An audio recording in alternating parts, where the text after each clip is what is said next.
Hi everyone, welcome to We Belong Education podcast. I'm Saurabh. I'm joined with my friend, counselor, and the favorite co-host, Helen. Good morning, Helen. Good And morning. today we are recording this podcast on a very important day, IDOP, International Day of Play, and we have a special guest to educate us on that. My friend Robyn. Welcome, Robyn. How you doing? Good morning. Good morning, Robyn. I thought I would tell our audience as to who you are. For us, you are mentor. You are a mentor. You are a friend, and every time we've had discussions, we felt heard, listened to, and you always have this perspective that we thought our audience should also listen to it. So you are CEO of Play Australia, current CEO of Play Australia. You're also a current president of International Play Association. I know you from the times when you were a CEO, that means former CEO now, of Network of Community Activities. That's when I saw you for the very first time in 2015 or 14, when I presented a research in Sydney. And you are also a former chairperson of NOSHA. So there's a lot of play going on. So thank you very much for taking our time on this special day.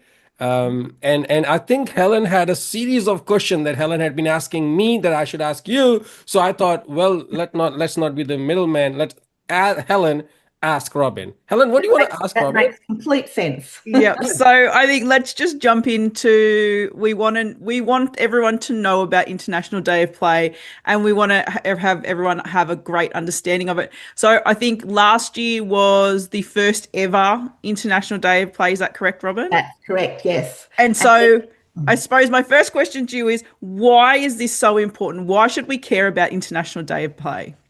Okay, well, the International Day of Play is the first time we've actually globally brought people together to actually recognise and celebrate play. So it was a coming together of organisations, NGOs and the corporate sector across the world in 2023 and 2024, and we were able to sort of really bring those people together and create this idea that a day of play would be a day that we could actually showcase and recognise the importance of play.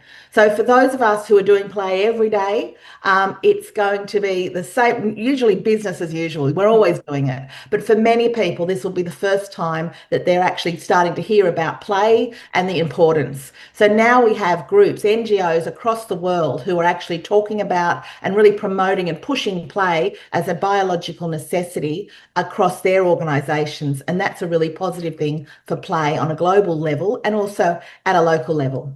I think one thing that always sticks with me, and maybe just so we can help people understand, is some of these stats are really staggering. And I'm going to apologise because I don't know whether I got this one from the World Health Organization or UNICEF. But one stat I read was that 1 in 10 children get zero outdoor playtime due to things like poverty, academic pressures. We know now lots of countries have wars, which means children aren't getting outside. So, Robyn, what do you have to say about things like that? What are some of the other reasons on why we should be prioritising and why International Day of Play is important to shine a light on these things? Yeah, well, those stats are most likely accurate. I mean, and they're kind of very fluid because how do you measure play? What we know is play is intrinsic, and biologically we actually play whether we are aware of it or not. So adults' measurement of play and is quite subjective. So when we say 1 in 10 children can't play, that could be so, but generally only children who are very ill, whether mentally or in bodily, aren't playing. What that actually stat refers to is actual provision and support for play, basically giving children time, space, and permission for play. Now, if you look at that as a stat, that 1 in 10 would probably be higher because in many countries, including Australia, we do not give children time, space, and permission to play. We fill their days with other activities. We actually force adult agendas onto them during their free time. And so I think, that figure is interesting, but it's very subjective. It's like how you read it. Oh, Yeah. yeah. It's like Going how you read it as to what you're promoting in it. Is it the adult perspective of what play is, or how you put it? It is the situation where play could take place. Mm. Yes, and in fact, last year we did a survey of children talking about what play is for them in Australia, and 48% of those children reported not having enough time to play or enough time to hang out with their friends. So if we looked at it from a child's perspective, that sample group of 650 odd children actually indicates to us that from a child's perspective, there possibly needs more time. We've got children who are suffering from play deprivation, but as we often as adults don't recognise that. Mm. I'm sure you're very, very busy on a day like International Day of Play. Tell us some of the things that you're up to, I suppose, celebrate, promote, however you want to refer to it. What are you up to on this important day? Okay, well, for me, my job with Play Australia as the national peak body for play is to actually release the State of Play report that we've done, which actually identifies some of the barriers that we've to play in Australia, and also the results of the survey we undertook with children. And so hopefully this document will be a discussion starter for creating a national discussion about the barriers to play in Australia. And of course, from the Australian perspective, we know across the country that people will be doing things at a grassroots level and celebrating and doing particular activities to actually draw attention to the importance of play. We really do believe the International Day of Play is less about big national celebrations and more about getting grassroots people involved in looking and doing things in their community that help raise awareness of the importance of play. And certainly one of the things that we would say is that children do need to play every day. And that's a message we need to keep getting out to people, not just on the International Day of Play. So, oh, go, Sarah. I've talked too much. I'll let you ask a question. Bouncing around here. I just wanted to provide some sort of a diversity in this So I'm podcast. really sorry. We get so excited. I love getting in a room with Robyn and just talking everything play. So Should I leave? I'll Should calm down and remember I'm a co-host, I not a can leave and let standalone you host. ladies do this part. I would love to just keep listening to you both. I have a question. You mentioned something about barriers of play and surveys coming out, which you are going to present. You mentioned one barrier of play among many, I'm assuming, children's voices. Quite often, children's perspective is heard and then misinterpreted. Here we know one barrier, which is the allowance of time, or 48% time and friends. Yeah, and they don't have time to or allowance to play with friends or play. Other than this barrier, what is some of the barriers that you've identified in that survey which you're going to release? And we would love to know so that the grassroots people listening to this can say, "Oh, you know what? I do that, and or I can do that to promote play." Yeah. Yeah. Well, I mean, one of the other barriers we did identify is in regards to parents' perceptions of what play is.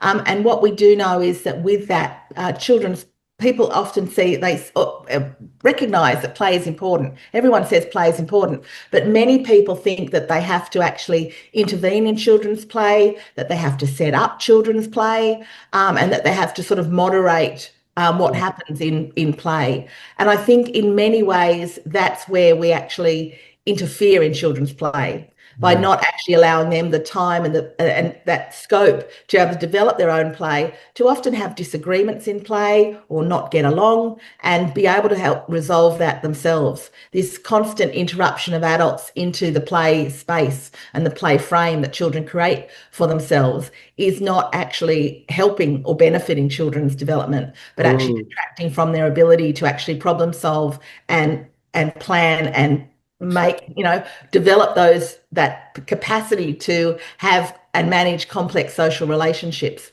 So that's a really important part of as adults, what we can do. But certainly our report has identified that recognition of play in Australian government policy and planning is a real gap. In many ways, like post-COVID, there was a lot of initiatives to actually support people post-COVID. But what the research is showing us is that children who were allowed to play through COVID, or there were processes in place for children to recover through play, have actually succeeded best in their recovery from COVID lockdowns. So play is actually a panacea for many things, and it's not necessarily recognised in its pure form in government policy and planning. And that is something that Play Australia is working to change. So as a lobby and advocacy organisation, but also as an information and sort of learning organisation, we want to have that perception of what play can be, changed or influenced government policy. Right. So because I had interrupted you earlier, Helen, I know. Go on. I know. I needed to remember that that I'm the co-host. For someone like me who play is a large part of my day-to-day job. I was on the UNICEF website a couple of days ago looking at because even though yes I do get out and I'm lucky enough to hang out with all my small friends, I am actually in a corporate office, and so I was on the UNICEF website the other day looking at the resources. And yes, everyone in my office is going to hate me that we are going to participate in an hour of play. But I want to know, I suppose my question that I have, like it makes sense to me, but maybe to somebody who is a bit like, why do I need to care about play? Why am I going to we're a corporate office. Why do we need to play? Why do you think on days like International Day of Play, people in corporate offices should be having some playtime, a play date, if you will? You know, people in corporate offices would benefit from play because we know that play isn't just for children. For children, it actually is really fundamental to their brain development and their physical development. But for adults, it is fundamental and supports their well-being. Because when we play, when we have moments of nonsense and silliness and engage in that sort of activity, our brain releases really great feel-good hormones, such as dopamine, and it actually makes us feel better.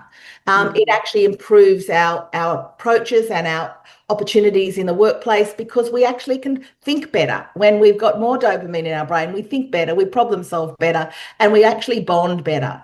And there is that old saying that you learn more about a person in an hour of play than you do in sort of, I don't know how long, ever long, but an hour of play is the important, you get to know people. So I think play in any office space, in any community is really important.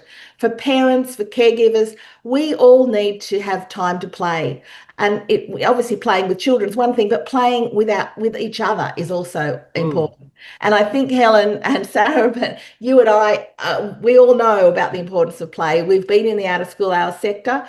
We've attended events with outside school hours people and early childhood people. We know how we're all really good at playing. Yeah. And when Helen asked that question, and when you were explaining about the barriers, I had written a question perhaps, play in adults, ? And then Helen asked that question to why should we play? Because I was adding that to the barriers. I was trying to connect the three things that I wrote in the barriers: the time the children have mentioned that they don't get, the perspective of adults towards play, and then the government policies. The adults in a play in adults could actually target all of those. Yeah, I mean, if adults know what play is, or they are playful, or they have opportunities of play, they would interfere less. Chances are, sometimes I feel that in the name of interaction, we keep interrupting. We think that we will go to that game of handball and we will somehow fix that game of handball, thereby breaking that peer culture, the play flow which was going on. But also would allow more time because you say, oh, I have fun playing. Why would I not want to stop now? And if everybody was to play in corporate offices, perhaps the government policies would be impacted too. So in the name, so it's kind of, it aligns how play in adults is so important, not just for the adults themselves, but also for the opportunities they will create for children to play. So those who are listening, what we are saying to you is today, play. Yes. Yeah, well, and if you think about those corporate offices, Google and Apple have all got play cultures. They often do, they have much more playful environments than other environments, and other corporate environments. So where that happens, you do see a change. Even changing into your play clothes on a Friday in corporate offices can often change. The mindset of what you're doing that day. You're suddenly preparing for the weekend. So even those sorts of things can Mm, actually help set you up in a more playful mindset. But I think what we do recognize is that with play, it is a public health strategy. It needs to be a public health strategy. It's a very strong push for Play Australia. We really believe that if we started to embed play in more of our health policies, in more of the initiatives that are undertaken, that we would actually have a healthier community. I mean, our mission is about building a healthy community, a healthier Australian community through the power of play. And we really know that that has got long-term impacts because we've also known from the research that there are links between the absence of BDNF, which is brain-derived neurotrophic factor. Okay, I'm a bit of a nerd here, but that in the brain, there's links between that which is produced during play and links into what happens for Alzheimer's, multiple sclerosis, dementia. We know play can be quite transformative, and we're still that research is just starting to happen, but it's a really important, powerful one. And I've actually worked with children and dementia patients in by accident. I was supposed to be doing an aged care intergenerational activity between children and people in aged care, and they brought the dementia patients as well. mm, But what I did see at the end of just an hour of interaction with children, and we were playing games together, mm. people were actually speaking. One lady came up to me and asked me to look after one of the children that she'd made friends with because she had to go back to her room. And I was standing next to the nurse who got very emotional and said, "That woman hasn't spoken for as long as I've worked here." Oh, the impact is so crazy, Robyn. I'll share a small story. We often do intergen days in my work at Three Bridges, and our last one we had was with our dementia group, a very special group of human beings who have a special place in my heart. And I know one of the support workers in the dementia group came to me later and said that a particular man who had been playing, he was the tallest man, and he chose the smallest little girl who just happened to be my niece because I did bring your relatives to work day. They were playing ball together. So it looked really funny because he was so tall. But I found out later that this man often doesn't participate in the group. He often just sits and watches. And this one day, I think just the power of play, they were just throwing a ball to each other, but he was up and he was participating and just. And I completely get where I think you said the nurse was crying because, for people, every time I watch the video, people said, "Helen, have you stopped crying yet?" I'm like, no, I'm 10 times in and I'm still crying every time I watch it. But that's that amazing barrier breakdown of play. It didn't matter that he was an older gentleman with dementia or she was a 4-year-old that's just started kindy. They had a great game together. And the important part about that as well is that it demonstrates play actually is something that is a primal emotion. It's actually deep in the center of our brain in an area called the basal ganglia is the play drive and instinct.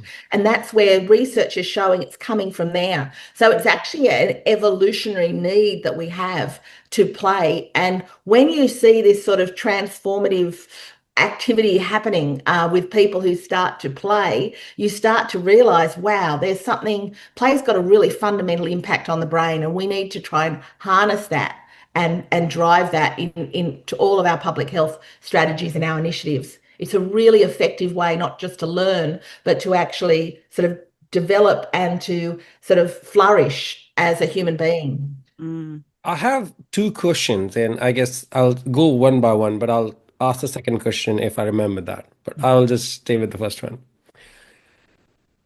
Even in when I was researching on play or children's voices or learning or development, there are documents after documents written on play. There are different ways, different perspectives been mentioned on play.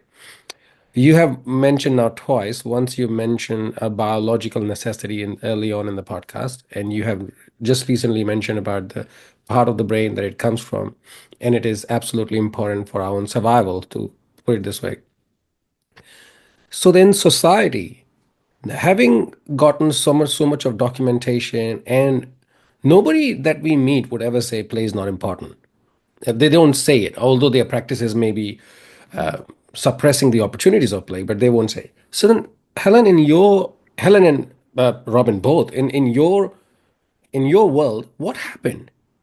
What caused play to go away? Like, what's the reason why we have to hold these days? Because apparently it's just still not there, even though we've done so much work. Robyn, I would love to know what went wrong or I, sideways. I suppose from the perspective of as we sort of developed as a sort of a community, I mean, play was something that people took for granted. It just was happening. Now, Mm, I say that in the Australian community because that's not taken for granted everywhere. Children in mm, many communities do not get to play; they go to work.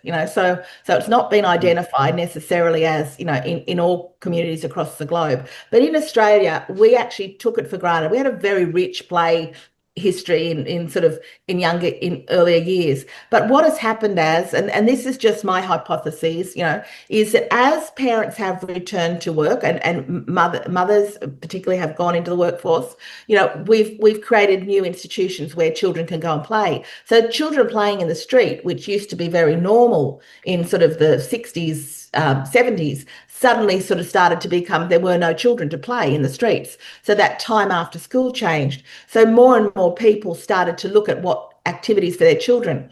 Also, as we became more prosperous, there became an idea, particularly flourishing in the 80s and 90s when I was working in outside school care, I saw it, where parents were encouraged to make the best opportunity, make your child thrive in the environments. You put your child in dance, violin, gymnastics. There was something every day children were doing. So in a way, as parents' time sort of got less, so did children's time got less mm, as well. And many of it was done in a sort of a way in thinking we were supporting children with their development. We forgot play, the play that has no outcomes, that mm, doesn't appear to have any purpose. We just didn't understand how important that was. But the other thing that also happened in that time frame was the element the great successful marketing campaign of stranger danger, which mm, started in the 80s. So once again, it wasn't as acceptable for children to roam, for children to play freely without adult supervision. So we had a whole lot of different mechanisms, I think, moving together that caused us just to lose sight only for a short period of time. There's still families and children out there that can tell you about wonderful play opportunities, but we have just as a broader community from a government level and from that community level lost a little bit of focus on that. And so that's where I think it happened. But as I say, people will have different opinions on that. But that's my hypothesis of where we lost it. mm, From an adult perspective, though, I'm just going through my brain now. I'm thinking back to our last podcast we did with Declan Edwards, and he was talking about the PERMA model, and he was talking about part of trying to find of being happy, you need to do something that you enjoy, where you can get lost in a state of flow. Oh, yes. Now, my brain goes to as adults, as we I suppose, grow up, age, get into our big people jobs, we often get lost in the thought of the priority of being busy. Mm. And we forget about we should be playing and that it's fun. And even, it's something resonated with me, Robyn, when you just said before, on a Friday when you wear your play clothes, everyone loves casual Friday. I love to wear my brightest shoes. There's always a conversation because I'm a sneaker girl. I love a bright sneaker. There's always a conversation with someone in the office about the crazy shoes that I chose to wear today. But to me, that's trying to stay a bit playful and, mm, Yes. and be a bit fun. And I think sometimes when I do training at work, I train a few of our teams at work, and some of the most impactful training I've done within the last year has been training where I've been like, today we are actually not going to talk about work. We're going to play. And I've made the staff will tell you I've made people run around, do crazy things, leave the office, go dancing in work sites. it's been crazy. But the funny thing I love to watch is at the beginning, people come in and they're quite stiff and they're like, I don't want to Mm. participate in this and no, no. But then as they kind of let go of their inhibitions a little bit and give themselves over to the fun silliness of the play, by the end they're raving about it and loving it. I literally got an email on Friday from one of the managers from one of his teams saying that how much she enjoyed just the time to play. And I think something is just going on in my brain right now and in the thought about the fact that I think as adults we forget that it's okay for us to have fun and play a bit. And I think us in this group in this room here, we're probably not the best to talk about forgetting to have fun because we do it a lot in our jobs. Although sometimes I think I've forgotten. Like I enjoyed being at a service with Saurabh the other day and watched him be extremely competitive handball player. And I won every game. And he made sure he told the kids how good he was. But I think there's something in that as adults we forget, and maybe that as we forget how important play is for us, maybe we also forget how important play is for children. Just one more thing I want to say is that I had a team member come back from some training she actually did with you, Play Australia this week, Robyn. Last week. We did a debrief on her training, and even someone who works with children every day, she said some of her reflections, because we're discussing the reflections and the takeaways and the aha moments of the training. And one thing she said to me is, I've really been thinking over the last 2 days of training that I actually do interrupt the children's play. And Yeah. so even I think it's important for anyone who's listening to this right now who does work with children on the daily to realize that sometimes we can also change our practice to support play. We are supporting play, but we can support it more. I, in my experience, I lost opportunities to play as Robyn was mentioning about as a society was becoming prosperous in the name of survival or practicality or as a male growing up in I grew up in India, but I'm not speaking that every Indian has to go through that. But for my family, perhaps that if you're a male, you need to study hard in academia to ensure that you have a job good enough, which is at least better than your dad's. I mean, that's the thing that you will do better than your dad. So that's where I play. And then when I read documents or I see things happening, I feel like one of the and I can't recollect the name of this particular document, but I think it was James and James 2014, which talked about play, and it said the maturity was defined as absence of play. As you would lose play, you are becoming more and more mature. So when I sometimes ask in my professional development days, when I ask educators to say, if somebody was telling you something important, but they were saying it playfully, would you take it seriously? And they said no. Like, see, there it is. Sometimes we think that being playful is that you don't hold space in the room. No longer people want to listen to you because you're being playful. And that's the app that in society play is demonized in that, or playfulness is demonized in the name of maturity, confidence, and having this say in the boardrooms. That And that is how we grow old. yeah. How we grow old, and we also how people become stale in their jobs. People Mm, become, not open to new ideas. So play keeps our brains young. yeah. Oh, Keeps our Play keeps us open to new ideas. So I feel really sorry for that researcher James who said that, oh because no, researcher James actually was talking more about what the observation in society is. oh, what the He's a observation, he wasn't huge saying that advocate. that was the case. Oh, James good. and James 2014, or James and talked about, and also James have written a lot more than that is sociology of childhood, where they talk about children's citizenship and children's right to play, where but the observation in the society is that that's how it is seen, and that's what we need to fight actually. And the interesting part about it is that, like as Helen mentioned about that particular training, that was the playwork practitioner certificate in playwork practitioner training, Play Australia offers. one of the key things of that particular training is play, is actually engaging in play as they're Mm. learning the concepts. And as we'd all be aware of, when we attend training that has a more playful component, we absorb so much more than if we are Yeah. just someone lecturing us. And anyone who's heard me present will know that I use humour in my presentations, and have Yeah. a playful approach and joke around in them. Mm. Serious topics I'm discussing, but I will bring humour in. Sometimes maybe people think, gosh, she's mucking around with a serious topic, but it's the way I believe people learn best. Yeah. And free from pressure. And of course, we know that in education, we want education to be far more playful as well, so that children actually can learn through play. And I was delighted just recently that our certificate in play work practice, we had 5 teachers come from one particular school to attend that training. And we've also had a teacher flew from WA this week to come Mm. to be part of that Sydney training. So far we've got teachers coming in understanding that play is important Yeah. and looking at how we can do it best. And of course, Mm. when I talk about play work, I'm talking about an approach to working with children through play. Okay, so as I say, there is no set, that we have the play work principles, but it's not set to just outside school hours or just early childhood.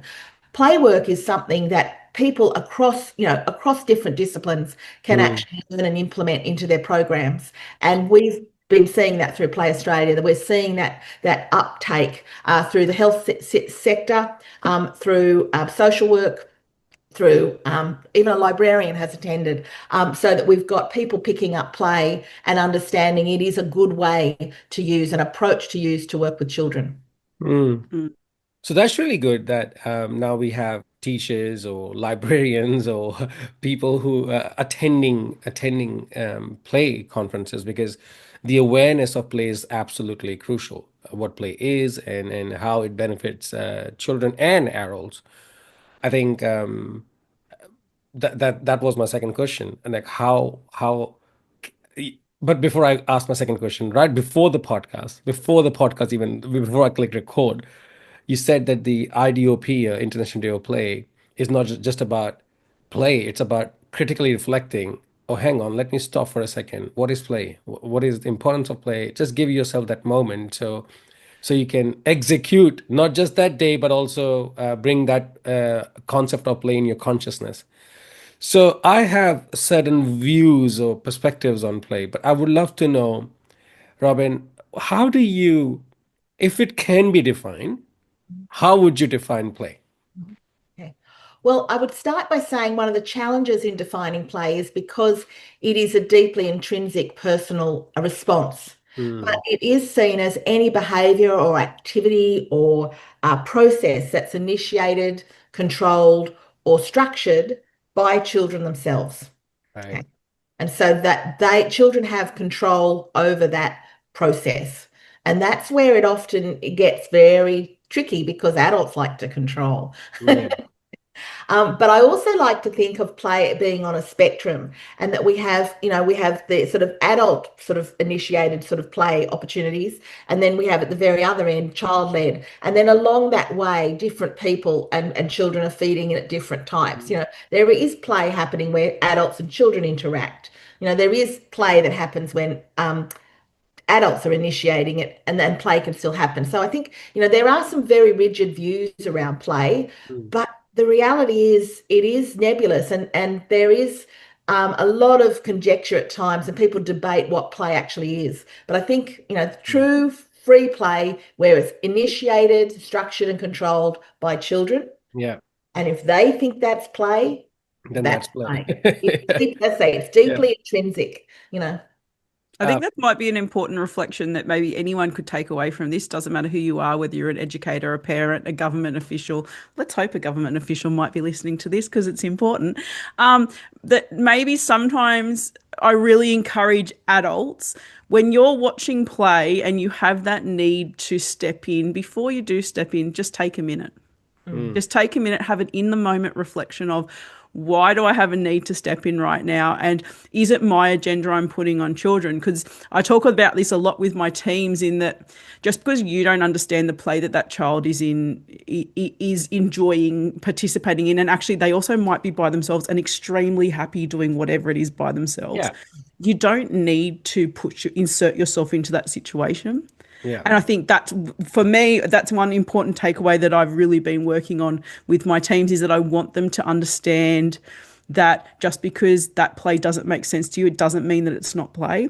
But Mm. also that understanding of, and what I know what I'm about to say, all the play workers will be screaming, no, Helen, that's not correct. I think it's really important for us to understand as adults that yes, we should not, to use a word that gets said a lot in Robyn's Play Australia training, we shouldn't adultify things. 100% we should not. But also as an adult, sometimes there's a balance. We also need to work out is, when does the child need support? Because sometimes they do, Yes. especially post COVID. Some children just Yeah. cannot navigate a playground, cannot navigate social situations. So that really trying to understand, when is it right to step in, when is it right to step back, you know, let's not step in too early and obliterate those opportunities for learning, but also having that understanding that sometimes children need support. It's a really hard fine balance, and also it's okay to get it wrong. It doesn't mean you're a terrible person. And I think as long as all of us are, as adults, are trying to support play, and identify why days such as this, International Day of Play, are important, we can only do good things for play. Robyn, what do you think are some key messages, maybe for, I suppose, educators, but also for anyone who's thinking on this day, this is great, I'm going to get my people to play in the office, great, but also if I wanted to advocate, how can I advocate for play? Well, look, firstly, I'd just like to pick up on that point about context, which is in a way which you've alluded to. Being understanding, and Play Australia, we very much are promoting this through our play work provision and our training. It is about applying it to your context. So Mm. understanding that, yes, we don't want to interject us, put ourselves into the play sort of frame, as we call it, all the time. But there are children who sometimes have difficulties with play, initiating or participating in play, and that's the role of a person who is play working. Okay, they are looking for those opportunities where they can support children. We create conditions for play, not the play itself. And so understanding that, if you are looking from a perspective of a person, here's the International Day of Play, what can I start to do?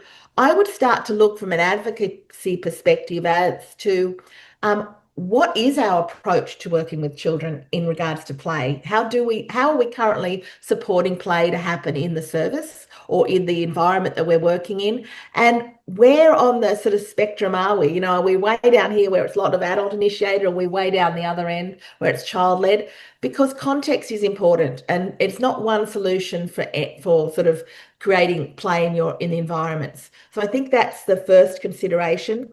And I would certainly think it's good to have conversations with people about play. Not everybody understands what play is. Not Mm. everybody understands it's a biological necessity. Start by talking to people and having those conversations, even if it's about talking about their own childhood experiences of play. That can sometimes Mm. get people to start to develop the appreciation. What was your most important learning? What did you learn through play? And people will often tell you some horrific story, but they learned through it, and that was the important part. So I think from an advocacy perspective, keeping the conversation going.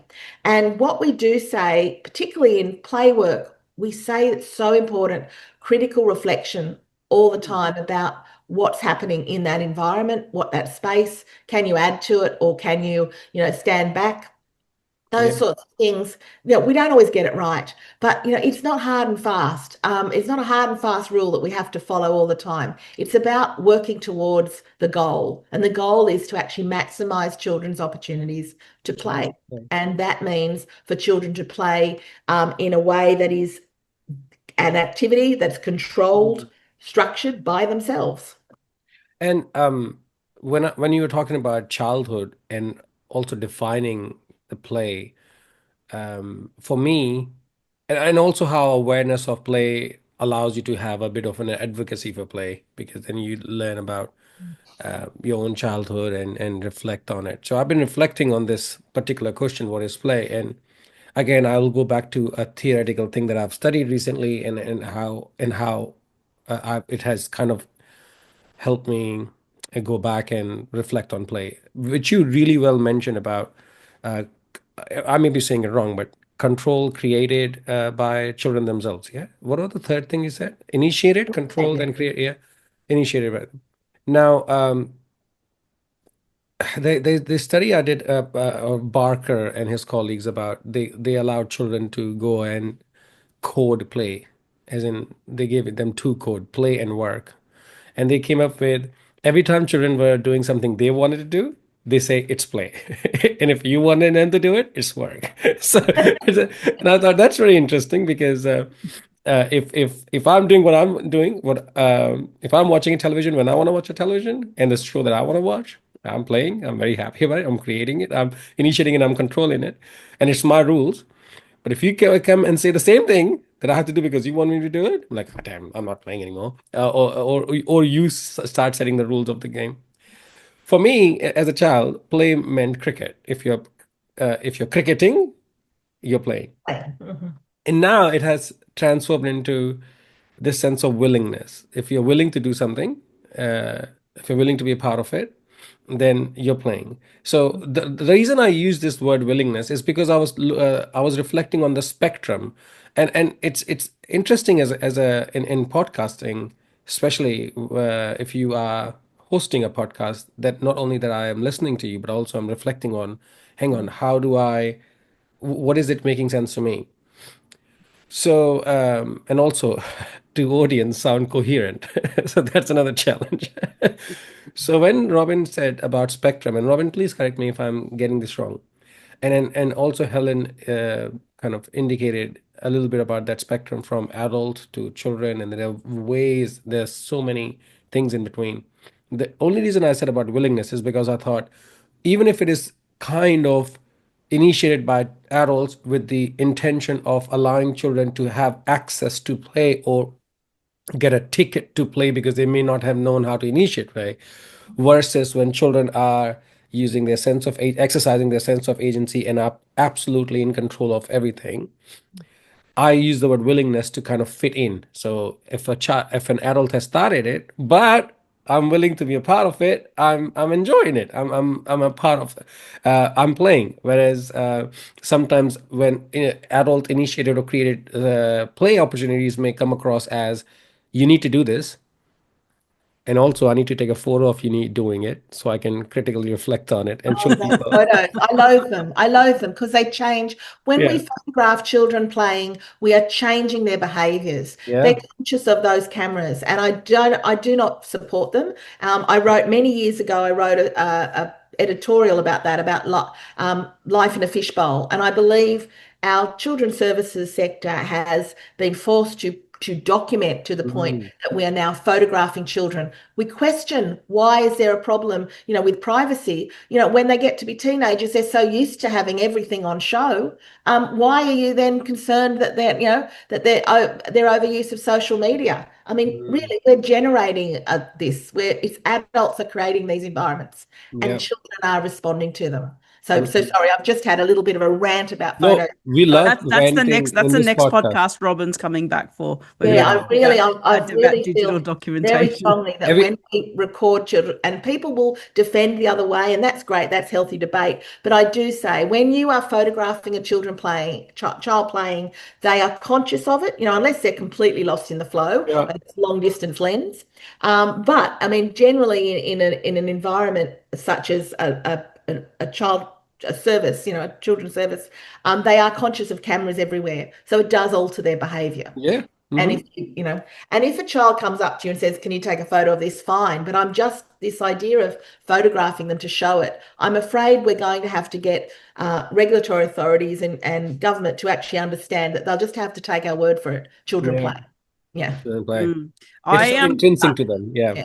on this International Day of Play. I am just curious to wind it back just slightly. I would like to know. Um, I know Sarah loves cricket, but I would like to know from both of you, What is a really great childhood play memory that you have? Oh, look, I've got so many of them. I was really blessed to grow up in a very sort of wonderful environment, just suburban, the Yeah. quarter acre blocks with the fences. But my favourite memories are certainly of just the freedom of being able to run, climbing over the fences, having ladders on each side of the fences so we could climb over, or if the ladders weren't there, pulling palings out and hanging with the group of kids, building Mm. cubbies inside passages of houses, destroying other people's cubbies, you know, climbing trees, very high oak tree in the backyard, in my backyard where I climbed very high. And I always remember the very top, one day discovering that I shouldn't be at the top because when the wind blew, it actually felt and at that point I just held on for dear life and then waited for the wind to subside and then gradually got down. I never went that high up in the tree ever again. But it's those sorts of little memories, they still, Yeah. and sensory, like they are sensory, like even that experience high up in the tree, just by myself, going too far and realizing the branch isn't strong enough and realizing it was, Mm. the bark is still there, the wind's still there, the tingle in my fingers as I describe that to you is still there. So there's things like that that are play Yeah. memories. They're just so rich. So I was very blessed, and I understand that, probably more blessed than many people I know. I Sarah. think I can relate to Robin's story or Robin's experiences of play.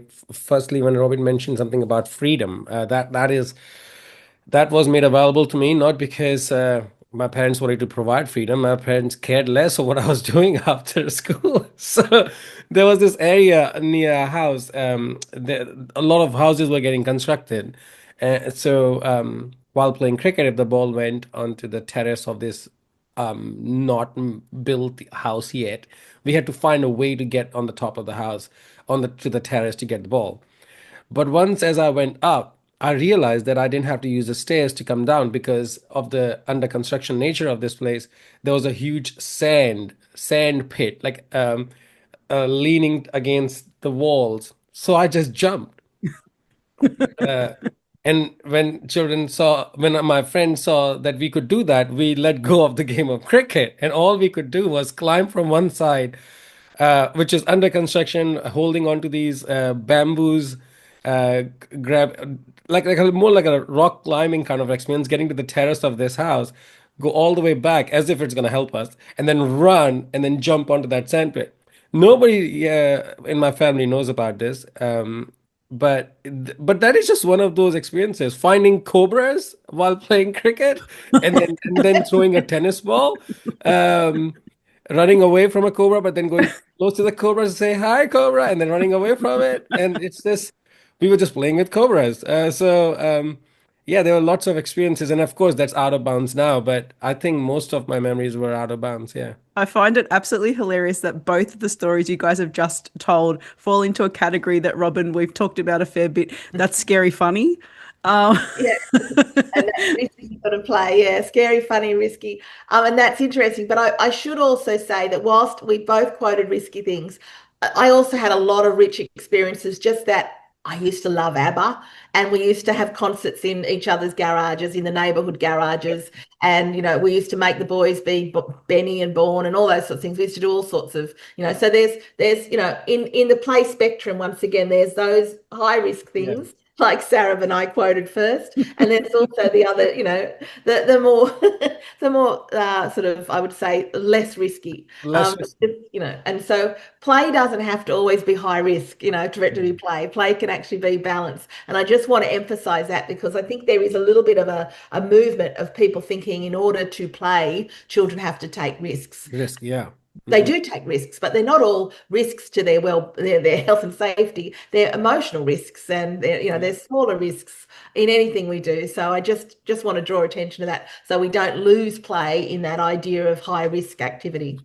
It's just that when Helen asked me, I thought I can only those are the Operas, memorable ones. yeah. Yeah, but I really don't think that if I am promoting play, that I'm gonna bring a cobra and say, "All right, children, Yeah. as close as you can to it, and then run away. Oh, Throw a look, tennis ball if you have some to." people have said to me, "Oh, we don't do play work." And I've said, Why not? Because we don't do that sort of risky stuff." And I've said, play work is not risky play. Play work is an approach to working with children Yeah, using play. And it's just one of those things that we just need to be aware of. I mean, there's, like I say, play work as it is, and is when I've said it's an approach to working with children, what I'd like to emphasize is it's not a cult. It's not something, it really is something really basic, that hmm, some basic principles that if we can incorporate that into our work, we will find that it supports the development of a community yeah. in our work. It also supports behavior management, and there's a whole range of benefits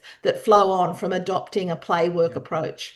I One think. thing, Oh, two go, things, sorry. and I want to go three things actually, because I want to ask Helen a question. But one thing is that in our meeting a couple of days ago, you said play work is a spectrum, so it's not I'm in it or out of it. There are No, a no. few ways to look at it. So that's what I'm getting present to. So the services, so we don't do this because X, Y, Z. Yeah. There are ways to look at it. Second, when I said we threw a tennis ball, we didn't throw a tennis ball at the cobra. Okay, just want to Okay. put this out there No because animals were harmed no in animals were hurt because we thought it was our friend. And third, that. Helen, you can't just ask this question to us. And You not just tell have us. to not tell us what your experience was. Oh, No. I struggle sometimes with childhood memories. Can't say I've got a huge amount, but I will say I was lucky enough to grow up with my house backing onto a park. So Okay. I opened the back gate out to the park. There was about four households with children that we all used to play together. And one particular memory that I think about a lot is the park used to be an old quarry. Mhm. So when it Mm. rained, the end that my house was on, and my friend Chris, shout out Chris, because we spent a lot of time in that park together. We the rain would cascade down like a waterfall, and this one day we decided we were just going to dig trenches. It was pouring with rain. We were so wet. We were so muddy, but we were just with our hands digging through this mud, creating because we it's funny. The reason why I've recently thought about this was I was at Robyn, your senior playwork course, and Martin played the Bluey Rain episode. Oh, And it yes. made me think of this because we were digging these trenches, realizing that we could make the water maneuver the way it wants to go. But I just remember it got to a point where we were like fully on the ground, crawling through, digging. It was crazy. Lots of mud, lots of water. And that is one of my favorite memories, I suppose, from growing up. Yeah, so there you go. That In all these memories, what's not present? what's that? Adults. It's like they were not there. I'm thinking nobody was taking our photographs, so we don't even have proof that it happened. And it was just our imagination. I'm like, do you want to do it? Let's do it. And Yeah. I'm not saying we should be promoting necessarily that side of it because the culture is different, the time is different, we're living in a different world.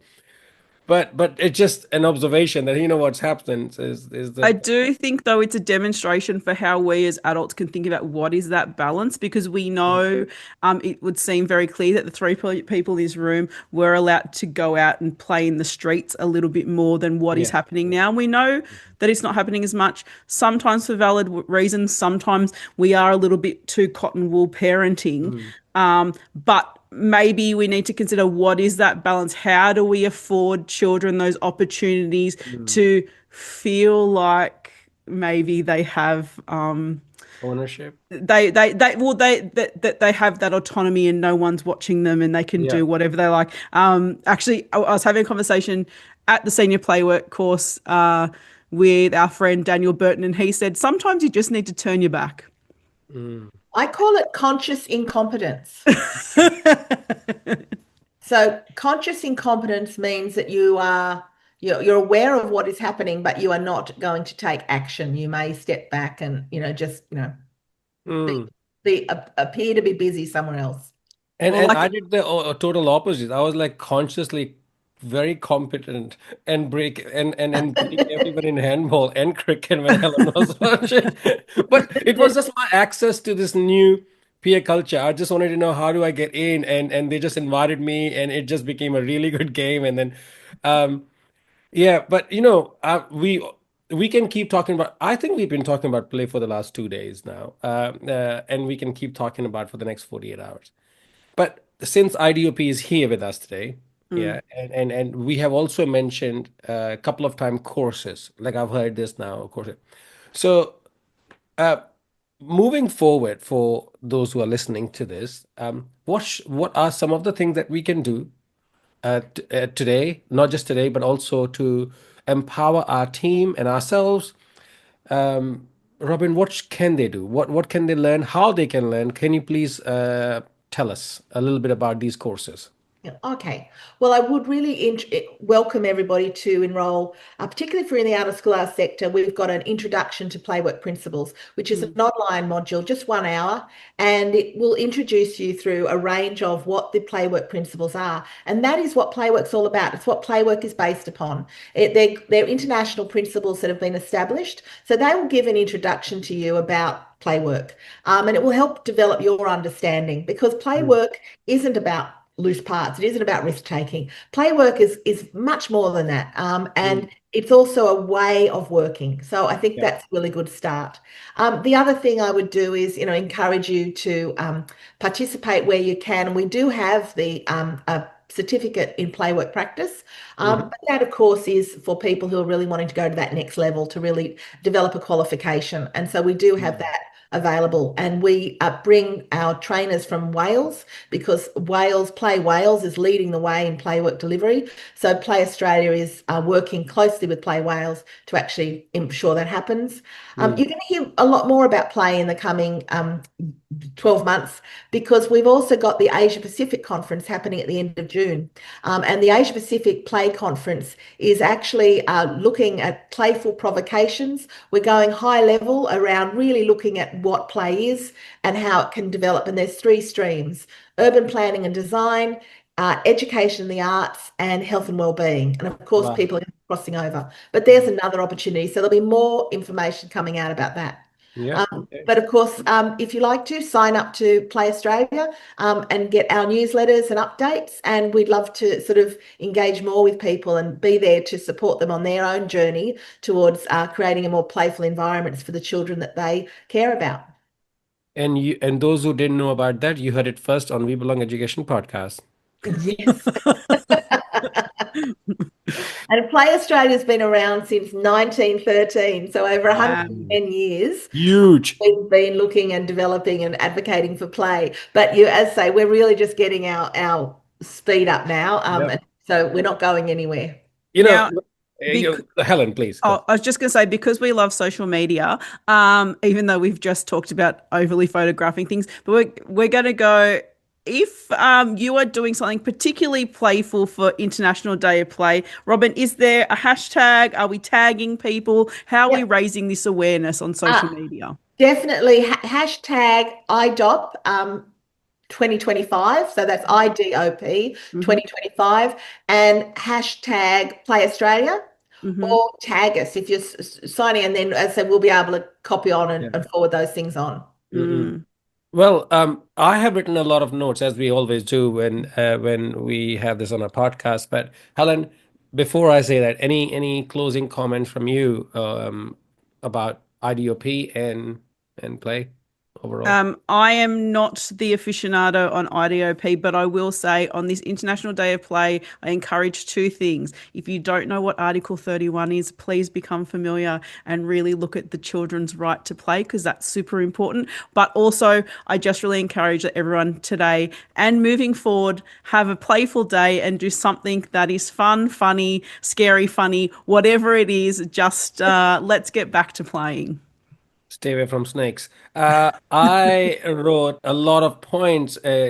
Play being a biological necessity. That's one of the things that I have learned, and the barriers being time, perspective, and recognition of play in government policies, and just bring consciousness to this is play. Yes. I play, we play, and play is important. Uh, so hopefully not just these 24 hours of IDOP, but also that you in your staff meeting, you can have a agenda to say, hey, are we being playful here? Are we still being playful? Is there is there a barrier coming in the way of us playing? So yeah, but I really want to thank Robyn. Robyn, any closing comments from you? Anything Yep. that we should do moving forward? I would say just remember that children must play every day. Hmm. Perfect. That's a really good way to end it. Yeah. Thank you very much, Robyn, Thank you, and happy International Day of Play. thank you Yes. for being here, for educating us, for sharing your expertise and experience and skills. Thank you, Helen, for organizing this again. You are a champion, and Thank you, for Sarah. the Thank team you, of We Helen. Belong Education podcast, we all thank you for listening to this and look after yourself and the people you love. It's a goodbye from us. See Bye. you later. Happy International Day of Play, everyone. Have a Bye. good day. See you. You don't need to be